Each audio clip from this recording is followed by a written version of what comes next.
I arrived here, and I'm so excited because I've heard about this festival forever, you know. So I thought, oh, I'm here, and I'm in a place where people know me, and I know them, and it's just going to be great. And I got into the elevator to come to the theater tonight, and a very nice lady said, oh, hello, Lisa, how are you? And I said, well, I'm fine, thank you very much, but my name is Liza.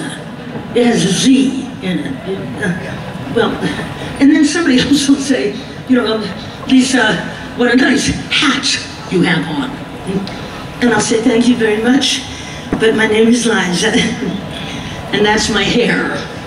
So you see, it happens all the time. But I found a solution to the whole thing. Really, I really did. Now, let me just think about it for a second, so I do it perfectly. Just a second.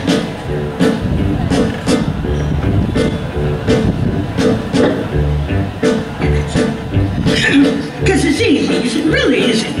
Look, it's Liza with a Z, not Lisa with an S, because Lisa with an S goes Z instead of S, Li instead of Lee. Simple as can be, see, Liza. I'll do it again. It's Liza with a Z, not Lisa with an S, because Lisa with an S goes Z instead of S, Li instead of Lee. Simple as can be, see, Liza. Now, if my name were Ada, I'd be Ada. Even backwards, I'd be Ada. Or if my name were Ruth, then I'd be Ruth. Because with Ruth, what can you do? Or Sally, or Margaret, or Ginger, or Faye.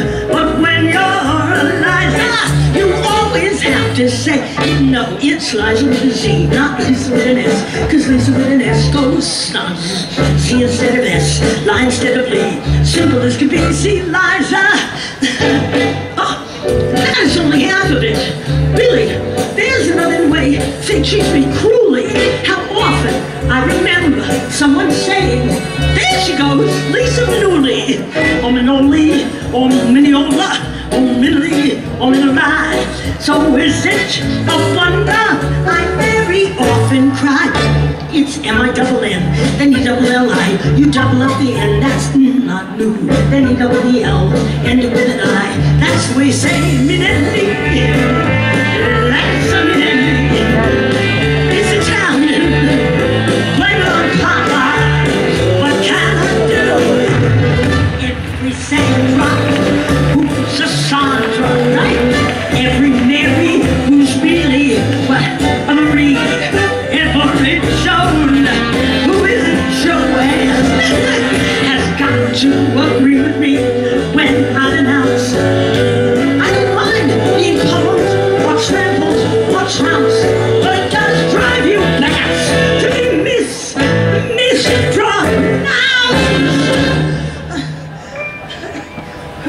Okay, it's Liza with a Z, not Lisa with an S, because Lisa with an S goes not Z instead of S, Liza with a Lee. Simple as can be, see, Liza. Then E-double-L-I, you double up the N, that's not new. E-double-L, and it's I actually say, Minnelli, Liza Minnelli. It's easy, see, it's Leezy. No, Liza.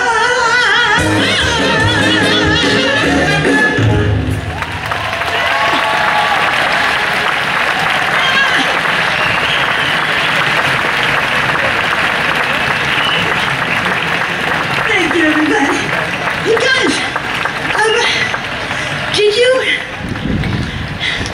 did you see the movie Chicago? Anybody? Yeah? Well, you know, the original was on Broadway, right? And it starred Cheetah Rivera and Gwen Verdon. Okay? And it was a disaster because one night Cheetah was telling me that Gwen Verdon, the star of the show, got a feather caught in her throat through a costume, right? And they had to take her to the hospital, and she was going to be out of the show for 7 weeks. And Fred Ebb and John Cannon, who wrote the show, you know, they were in LA, and they said, well, we're screwed. I mean, it's over. It's over. We're going to close. And I said, well, she's out for 7 weeks? He said, yeah. I said, I'll do it. They said, Lucille, you can't do it. No star has ever replaced a star. No star has ever in the history of Broadway gone in for a star. It's not done. I said, but what if I want to do it? And Fred said, well, you have to have ask Bob Fosse. I said, oh, sure. I called Fosse, and he said, I don't know, you know, it's going to be hard. I said, well, what if we don't tell anybody? I mean, the people come in, and you don't tell anybody. There's no advertising or press, and they sit down, and somebody says, at this evening's, performance, Gwen Verdon will not be able to play the role of Roxy Hart. Tonight, the role of Roxy Hart will be played by Liza Minnelli. And the whole audience went, what? What? What are they talking about? I was thrilled. I was so happy. And there was one song in there that was not in the movie, and I thought it was a big mistake, because it's the best song in the damn thing. And it takes place when Roxy, well, the story, in case you don't know, the story is of a woman called Roxy Hart who murders her husband. Yeah. Oh, if only. Anyway, coulda, woulda, shoulda. And they arrest her, and they take her to jail. But she's not worried at all, because at that point in history, and this is true, at that point in American history, no woman had ever been sentenced to death. No one, right? Never. But Roxy is thinking, oh, I'll get good press, and like every other murderess, after it's over, I'll go into show business. But there's one thing she didn't know, and that was that the lady who went on trial right before her was sentenced to hang. To hang. To hang? What do you mean she's gonna hang? They're gonna hang her? What are you talking about? They can't, that's against the law, isn't it? Well, I mean, you're my lawyer, where the hell are you going? You're my lawyer, come back here, you, what are you, screw you too. Hanged. No. Okay, think.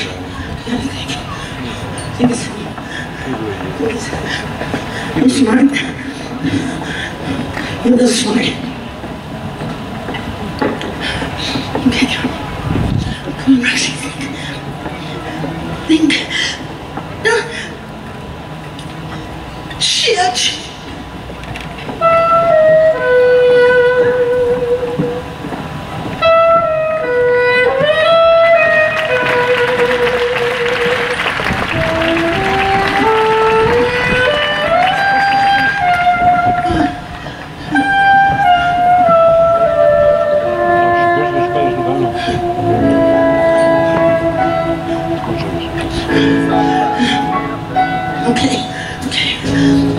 One thing I know, and I've always known, I am my own best friend. Baby's alive, but baby's alone, and baby's her own best friend.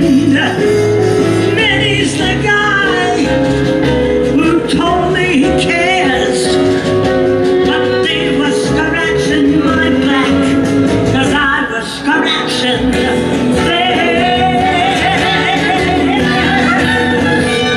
And trusting to luck, that's only for fools.